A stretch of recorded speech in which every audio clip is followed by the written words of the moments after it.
السلام عليكم ورحمة الله وبركاته. نحمده ونصلي على رسوله الكريم. أما بعد، أعوذ بالله من الشيطان الرجيم.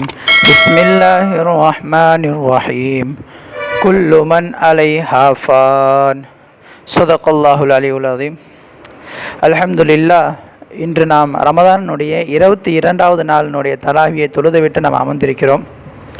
அல்லாஹு தாலா குர்ஆனில் பலவிதமான சூறாக்களை இறக்கியுள்ளான். அதில் ஒரு சூரத்துர் ரஹ்மான், அதாவது நம்ம முன்னாடி பார்த்தோம் சூரா யாசின் பார்த்தோம். சூரா யாசின் என்னது? குர்ஆனுடைய இதயம் என்று பார்த்தோம். அதே போல் குர்ஆனுடைய மணப்பெண் பார்த்தோம்னு சொன்னால் சூரத்துர் ரஹ்மான் என்பதாக சொல்கிறாங்க. ஏன்? குர்ஆனுடைய மணப்பெண் என்பது அலங்கரிக்கப்படுகிறது. ஒரு பெண் இருக்காங்கன்னு சொன்னால், ஒரு மணப்பெண் இருக்காங்கன்னு சொன்னால், அந்த மணப்பெண்ணை அலங்கரிப்பாங்கள்ல, திருமணத்துக்காக எப்படி அலங்கரிப்பாங்களோ அதே போல் சூரத்துர் ரஹ்மான் என்பது குர்ஆனை அலங்கரிக்கிறது. அதனால் அது மணப்பெண் என்பதாக அந்த சூரத்துர் ரஹ்மானுக்கு சொல்லப்படும். ஏன்? எதனால் அது என்ன அலங்கரிக்குது அப்படின்னு சொன்னால், ஃபபி ஐயி ஆலாஇ ரப்பிகுமா துகத்திபான். சூரத்துர் ரஹ்மானில் இந்த ஃபபி ஐயி ஆலாஇ ரப்பிகுமா துகத்திபான் என்ற ஆயத்தே 31 தடவை வருது. தொடர்ந்து ஒரு ஆயத்தை விட்டு தொடர்ந்து 31 முறை வருகிறது. அல்லாஹு தாலா இன்னும் குர்ஆனில் சொல்கிறான், ஒரு மனிதனுடைய வாழ்க்கையை பற்றி சொல்கிறான். என்ன? குல்லு மன் அலைஹா ஃபான்.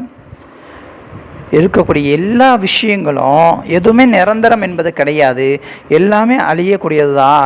எல்லாமே அழிந்தே தரும். ஃபான் என்று சொன்னால் அழியக்கூடிய பொருள். உமர் ரலியல்லாஹு தஆலான்னு சொல்கிறாங்க, அவங்களுடைய அந்த மௌத்தை வைத்து ஒரு மௌத்து பார்த்தாங்க சொன்னால், அந்த மௌத்தை வச்சு அவங்க உமர் ரலியல்லாஹு தஆலான்னு ஒரு படிப்பினை எடுத்துக்கிறாங்க. என்ன? கஃபா பில் மௌத்தி வாஇதன்.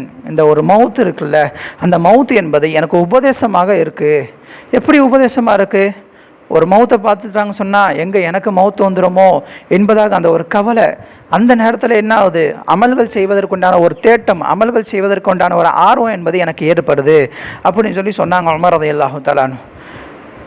அதே போல் ஒரு மௌத்து ஜனாசா ஆயிடுச்சுன்னு சொன்னால், அந்த ஜனாசாவில் கலந்து கொண்டோன்னு சொன்னால் ஒரு வஹது மலையினுடைய அளவு நன்மை என்பது கிடைக்கும். இதுவே அந்த ஜனாசா கொண்டு போய் கபரிஸ்தானில் தஃபன் செய்கிறாங்க. அந்த தஃபன் செய்கிற அளவுக்கு, தஃபன் செய்கிற நேரம் வர கடைசி வரை யார் இருக்காங்களோ அவங்களுக்கு 2 வஹது மலை கைராத், 2 கைராத்தினுடைய நன்மைகள் என்பது கிடைக்கும் என்பதாக ஸல்லல்லாஹு அலைஹி வஸல்லம் அவங்களுடைய ஹதீஸ்கள் நம்ம பார்க்கலாம். ஈசா அலைஹிஸ்ஸலாம் சொல்கிறாங்க, என்ன? துனியா ஜிஸ்னுன். இந்த துனியாவுடைய வாழ்க்கை என்பது ஜிஸ்னுன், ஒரு பாலம் மாதிரி, ஒரு பிரிட்ஜு. சில மனிதர்கள் இந்த பாலத்தை கடந்து போயிட்டாங்க, அதாவது மவுத் ஆயிட்டாங்க, பாலத்தை கடந்து போயிட்டாங்க. ஒரு சில மனிதர்கள் பாலத்தில் நடந்து போயிட்டுருக்காங்க, அதாவது நம்ம பாலத்தில் நடந்து போயிட்டுருக்காங்க. ஒரு சில மனிதர்கள் இன்னும் பாலத்தில் ஏறலை, அதாவது குழந்தைங்க, பிறக்க போகிற குழந்தைங்க. நம்ம பாலத்தில் நடந்துருக்காங்கள, ஒரு சில மனிதர்கள் தெரிஞ்சிருக்கு, என்ன? இந்த பாலம் என்பது முடிஞ்சிடும், அங்கே போய் இறங்கினா முடிஞ்சிடும், இதற்கு பிறகு தான் வேறு இடம் என்பது இருக்குது அப்படின்னு சொல்லி தெரியும். ஒரு சிலர்கள் இல்லை இதுதான், இந்த பாலம் தான் நிரந்தரம், இந்த பாலத்து மேலே நம்ம இருந்துருவோம்னு சொல்லிட்டு, இந்த துனியா தான் நம்ம வாழ்க்கை, இந்த துனியாவுக்கு அப்புறம் எதுவுமே கிடையாது நமக்கு அப்படின்னு சொல்லி இந்த உலகத்தையே தன்னுடைய கைக்குள்ளே வச்சுக்கிட்டு அதுதான் வேணும் இதுதான் வேணும்னு சொல்லி பேராசை கொண்டு வாழ்கிறாங்க சில பேர்.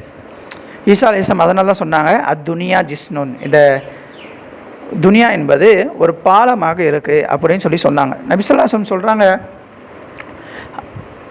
துனியா ஜன்னத்துல் காஃபிரி சிஜுனுல் முஃமினி.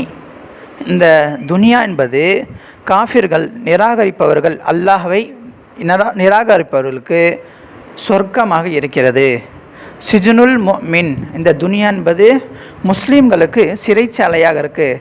ஏன் ஸல்லல்லாஹு அலைஹி வஸல்லம் சொன்னாங்க? ஆமாம், பிறகு தான் நமக்கு முஃமின்களுக்கு சொர்க்கம் கிடைக்க போகுது. அதனால் இங்கே கஷ்டப்பட்டால் தான் நாங்கள் சொர்க்கம் கிடைக்கும். எப்போவுமே நம்ம வாழ்க்கையில் கஷ்டப்பட்டால் தான் பின்னாடி வரக்கூடிய வாழ்க்கை என்பது சிறந்ததாக அமையும். ஒரு காஃபிர் நிராகரிப்பவர், இறை நிராகரிப்பவர் என்ன செய்கிறாரு? விவசாயி ஒருத்தர். அவர் என்ன செய்கிறாரு? ஹசன் பஸ்ரி ரஹ்மத்துல்லாஹின்னு சொல்லி ஒருத்தவங்க வந்தாங்க ஸல்லல்லாஹு அலைஹி வஸல்லம் காலகட்டத்தில். ஸல்லல்லாஹு அலைஹி வஸல்லம் காலத்துக்கு பிறகு ஹசன் பஸ்ரி ரஹ்மத்துல்லாஹி அலைஹி அவங்ககிட்ட போயிட்டு, அவங்க ஹசன் பஸ்ரி ரஹ்மத்துல்லாஹி அலைஹி பெரிய பணக்காரங்க, நல்லா பெரிய செல்வந்தர், நல்ல கொடைவாளெல்லாம் இருக்காங்க. அவங்ககிட்ட போயிட்டு அந்த காஃபிர் விவசாயி சொல்கிறார், நான் விவசாயி, நான் ஒரு ஏழையாக இருக்கேன், நான் பாருங்கள் ஒரு கோமணம் மட்டும்தான் கட்டியிருக்கேன், நீங்கள் ஹசன் பஸ்ரி ரஹ்மத்துல்லாஹி நீங்கள் பெரிய செல்வந்தராக இருக்கீங்க, நீங்கள் முஸ்லீமு அப்படின்னு சொல்கிறார். சரி, இப்போ என்ன விஷயம் அப்படின்னு கேட்டோன்னே, உங்கள் நபி சொல்லியிருக்காங்க அத்துனியா ஜன்னத்துல் காஃபிரி சிஜ்னுல் முஃமின் சொல்கிறாங்களே, அதாவது நிராகரிப்பவர்களுக்கு காஃபிர்களுக்கு துனியா என்பது சொர்க்கம், முஃமின்களுக்கு சிறைச்சாலைன்னு சொல்கிறீங்களே. ஆனால் இங்கே ஆப்போசிட்டாக இருக்கே, நான் கோமணத்தை கட்டிட்டு சிறைச்சாலையில் இருக்க மாதிரி இருக்கேன், நீங்கள் என்னென்னா அரசர் மாதிரி நல்லா செல்வந்தராக இருக்கீங்களே, நீங்கள் முஃமின் தானே, நான் காஃபிர் தானே அப்படின்னு சொல்லி, அப்போ உங்கள் நபி சொன்னது பொய் தானே அப்படின்னு சொல்கிற மாதிரி சொல்லணுன்னு ஹசன் பஸ்ரி ரஹ்மத்துல்லாஹி சொல்கிறாங்க, என்னுடைய நபி ஸல்லல்லாஹு அலைஹி வஸல்லம் சொன்னது பொய் கிடையாது, அது முற்றிலும் உண்மை. என்ன உண்மை அப்படின்னு சொன்னால், எனக்கு இந்த துனியாவில் என்னுடைய அல்லாஹ் கொடுத்த அருட்கொடை இருக்குல்ல, எல்லா ஞாபகத்து இருக்குல்ல, இந்த ஞாபகத்துக்கு எல்லாமே சொர்க்கத்தில் இருக்கக்கூடிய பொருளுக்கு சமமே கிடையாது. ஆனால் நீ காஃபிர், உனக்கு கொடுத்துருக்க இந்த ஞாபகத்து இருக்குல்ல, நரகவாசியில் கொடுக்கக்கூடிய ஆடையை விட சிறந்தாத உனக்கு அல்லாஹ் கொடுத்துருக்கான். அதனால தான் நபி ஸல்லல்லாஹு அலைஹி வஸல்லம் சொல்லியிருக்காங்க, அல் ஜன்னத்து காஃபிர் துனியா ஜன்னத்துல் காஃபிர், உனக்கு சொர்க்கம் இங்கே துனியா என்பது சொர்க்கம், எனக்கு நரகம், அதாவது எனக்கு சிறைச்சாலை. என்ன, சொர்க்கத்தில் கிடைக்காத அருட்கொடையை விட சமமே இல்லாத அருட்கொடை தான் அல்லாஹ் எனக்கு கொடுத்துருக்கான் அப்படின்னு சொல்லி ஹசன் பஸ்ரி ரஹ்மத்துல்லாஹி அவங்களுக்கு சொல்கிறாங்க. அதே போல் மாலிக் ரஹ்மத்துல்லாஹி என்ன சொல்கிறாங்கன்னா, முஅத்தா இமாம் என்ற ஒரு கிதாப், முஅத்தா என்ற கிதாபில் எழுதுகிறாங்க, என்ன, ஸல்லல்லாஹு அலைஹி வஸல்லம் அவங்க மதீனாவில் எப்போவுமே இருக்காங்க, மதீனாவில் எப்போவுமே இருந்தாங்க, அவங்களுடைய ரவுதாவோ மதீனாவில் தான் இருக்குது. அதனால் மாலிக் ரஹ்மத்துல்லாஹி என்ன செய்கிறாங்க, ரொம்ப ஆசைப்பட்றாங்க, என்னுடைய மௌத்தும் மதீனாவில் தான் ஆகணும், வேறு எந்த இடத்தையும் ஆகக்கூடாது. அதே போல் ஸல்லல்லாஹு அலைஹி வஸல்லம் அவங்க நடந்த இடம், அதனால் நான் என்னுடைய செருப்பு போட்டு நான் நடக்க மாட்டேன். செருப்பு இல்லாமல் தான் ஸல்லல்லாஹு அலைஹி வஸல்லம் அவங்க நடந்த இடத்துல மாலிக் ரஹ்மத்துல்லாஹி அவங்களும் நடக்கிறாங்க. அப்போ ஒரு சில காலங்களில் கனவு வருது இவங்களுக்கு, யாருக்கு, மாலிக் ரஹ்மத்துல்லாஹி அவங்களுக்கு கனவு வருது. கனவு வரும்போது ஸல்லல்லாஹு அலைஹி வஸல்லம் அவங்க கனவில் வராங்க, கனவில் சொல்கிறாங்க, கனவில் ஹஜ்ஜுக்கு போகிற மாதிரி இருக்குது.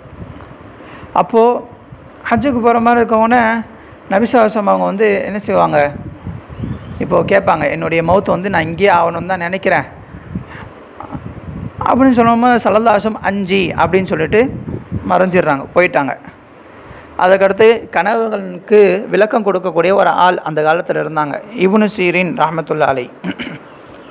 அவங்கக்கிட்ட போயிட்டு கேட்குறாங்க, ஸல்லல்லாஹு அலைஹி வஸல்லம் என்னுடைய கனவில் வந்தாங்க, அஞ்சுன்ற விஷயத்தை மட்டும் சொல்லிட்டு போயிட்டாங்க, என்ன அது என்ன விஷயம் அப்படின்னு சொல்லி இப்னு சீரின் ரஹ்மத்துல்லாஹி சொல்லணும்னு கேட்டாங்க. கேட்டவுடனே இப்னு சீரின் ரஹ்மத்துல்லாஹி சொல்கிறாங்க, ஃபஸ்ட்டு சொன்னாங்கள்ல, அந்த ஃபஸ்ட்டு விஷயம், அதாவது 5 விஷயத்தில் முதலாவது மறுமை எப்பொழுது வரும் என்பது அல்லாஹ் மட்டுமே அறிவான், வேறு யாரும் அறிய மாட்டாங்க அப்படின்னு சொல்லி சொன்னாங்க. 2வது விஷயம், மழை எப்போ வரும் மழை எப்போ வராது என்பதை அல்லாஹ் மட்டும்தான் அறிவான். 3வது விஷயம், ஒரு பெண் கர்ப்பமாக இருக்குன்னு சொன்னால் அந்த பெண்ணுடைய வயிற்றுக்குள்ளே இருக்கக்கூடிய பிள்ளை ஆண் பிள்ளையா பெண் பிள்ளையா என்பது அல்லாஹ் மட்டும்தான் அறிவான். ஆனால் இந்த காலத்தில் மிஷின் வச்சு கண்டுபிடிக்கிறாங்கன்னு சொல்கிறாங்க, ஆனால் அது ஒரு சிலதெல்லாம் உண்மை இருக்குது, ஒரு சில உண்மை இருக்காது. 4வது விஷயம், நீ இன்றைக்கி சாப்பிட்ற, நாளைக்கு உன்னுடைய சம்பாத்தியம் எப்படி இருக்கும் என்பதை அல்லாஹ் மட்டும்தான் அறிவான், உன்னுடைய தக்தீர் எப்படின்றத அல்லாஹ் மட்டும்தான் அறிவான். அதே போல் 5வது விஷயம், இந்த பூமியில் இருக்கக்கூடிய ஒவ்வொருத்தவங்களும் எப்போ மரணிப்பாங்க, எப்போ வாழ்வாங்க, எந்த நேரத்தில் மரணிப்பாங்கன்னு சொல்லி அல்லாஹுக்கு மட்டும்தான் தெரியும் அப்படின்றதாக ஸல்லல்லாஹு அலைஹி வஸல்லம் உனக்கு 5ன்னு சொல்லிட்டு போயிருக்காங்க அப்படின்னு சொல்லி மாலிக் ரஹ்மத்துல்லாஹி அவங்களுக்கு இப்னு சீரின் ரஹ்மத்துல்லாஹி சொல்கிறாங்க. நபி ஸல்லல்லாஹு அலைஹி வஸல்லம் இன்னொரு விஷயம் சொல்கிறாங்க, ஒருத்தவங்க மௌத் ஆகிட்டாங்கன்னு சொன்னால் அவங்க அடக்கம் செய்கிற வரைக்கும் 3 விஷயம் தொடர்ந்து பின்னாடியே போவோம். 2 விஷயம் பாக்கியாக திரும்பி வந்துடும், ஒரு விஷயம் பாக்கியாக அந்த மௌத்துக்கிட்டே இருக்கும், மையத்துக்கிட்டே இருக்கும். என்ன, ஸல்லல்லாஹு அலைஹி வஸல்லம் சொன்னாங்க, ஜனாசாவை கொண்டு போகும்போது அவங்களுடைய வீட்டார்கள், 2வது அவனுடைய சொத்து சுகம், 3வது அவனுடைய அமல் ஒன்றாக கபர்ஸ்தானுக்கு போவோம். அந்த மையத்தை அடக்கம் செஞ்சு விட்டோன்னே அவங்களுடைய சொந்தக்காரங்களும் அவங்களுடைய சொத்தும் திரும்பி வந்துடும். ஆனால் வயபுகா வாஹிதன், ஒரே ஒரு விஷயம் மட்டும் மீதமாக இருக்கும் அந்த மையத்திட்ட. என்ன, அவர் செஞ்ச அமல், அவர் எந்த அமல் செய்கிறாரோ அந்த அமல் மட்டும் அவர் மௌத்தா போன பிறகு கூட அவருக்கு மீதமாக இருக்கும். அதே போல் பார்த்தோன்னு சொன்னால் இப்போ உருதுக்களில் பெரும்பாலும் சொல்கிறது இருக்குது என்ன, இன்திகால். ஒருத்தர் இறந்துட்டார் சொன்னால் இன்திகால் அப்படின்னு சொல்கிறாங்க. இன்திகால்னா என்ன, செத்து போயிட்டார் அப்படின்னு அர்த்தம் கிடையாது. இடம் மாறுதல், அதாவது தாருஸ் சலாம்லேருந்து தாருல் பகாவுக்கு இடம் மாறுதல் என்பதாக சொல்கிறாங்க. ஒரு உமர் ரலியல்லாஹு தஆலா காலத்தில் ஒரு இளைஞர் இருந்தார். ரொம்ப முன்மாதிரியாக இருந்தார், ஒரு ரொம்ப இறைச்சவாதியாக இருந்தார். எல்லாருக்கிட்டையும் அவங்க உமர் ரலியல்லாஹு தஆலா வந்து சொல்லுவாங்க, இவங்கள மாதிரி வாழுங்க, இந்த புள்ள மாதிரி வாழுங்க, இந்த புள்ள எவ்வளோ இறைச்சவாதியாக இருக்குது, எவ்வளோ தூய்மையான மனசாக இருக்குது அப்படின்னு சொல்கிற மாதிரி சொல்லும் போது எல்லாருக்கும் அந்த புள்ளைய மேலே ஒரு பொறாமை வரும். அதுக்கப்புறமா ஒரு பெண்மணி பார்க்குறாங்க, அவர் எப்படியாச்சும் நம்ம வலைக்குள்ளே சிக்க வைக்கணும் அப்படின்னு சொன்னால் அந்த பெண்மணியை பார்த்தோன்னே அந்த பெண்மணி வந்து இந்த மாதிரி சொல்கிறாங்க, எனக்கு வசப்பட்டுருங்க, நீங்கள் என் கூட வந்துடுங்க அப்படின்னு சொன்னோன்னே அந்த பெண்மணியை பார்த்து அந்த இளைஞர் சொல்கிறாரு, இத்தகுல்லா, அல்லாஹ்வை அஞ்சி கொள்ளுங்கள், அல்லாஹ்வை அஞ்சி கொள்ளுங்கன்னு சொல்லிட்டு மயங்கி விழுந்துடுறாங்க. அவங்களுடைய அத்தா யார், இந்த இளைஞருடைய அத்தா வந்து தேடிட்டு வர்றார், எங்கே தொழுவைக்கு போனால் வேணும் ஆளை காணுமே அப்படின்னு சொல்லி தேடிட்டு வந்து பார்த்தா ரோட்டில் விழுந்து கிடக்கிறார், மயக்கம் விழுந்து கிடக்கிறார். அந்த நேரத்தில் அவங்க அத்தா கேட்குறாங்க, எழுப்பி கேட்குறாங்க, என்ன ஆயிடுச்சு, இந்த மாதிரி ஆயிடுச்சு, இந்த மாதிரி இந்த பெண்மணி சொன்னாங்க எனக்கு, இந்த மாதிரி நான் சொன்னேன் இத்தகுல்லான்னு சொல்லி, நீ என்ன செய்யணும், இஸ்லாத்தில் அந்த பெண்ணை வர வச்சுக்கணும்ல, இஸ்லாத்தின் சம்மந்தமாக சொல்லியிருக்கணும்ல அப்படின்னு சொல்லி திட்டிகிட்டே இருக்கும்போது திடீர்னு மயங்கி விழுந்து வஃபாத் ஆகிட்டாங்க.